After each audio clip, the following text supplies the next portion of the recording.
and then smaller, little figures, and then big figures. And then let's try with our other hand. So you stretch your arm forward, and keep your eyes on the tip of your finger, and then go right,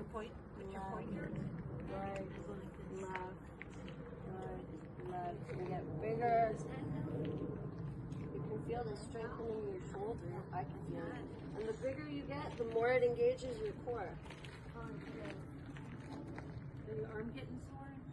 Like that.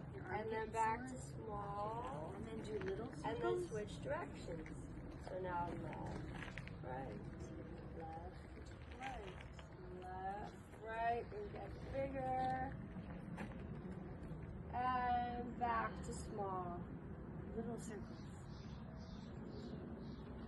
And we could do some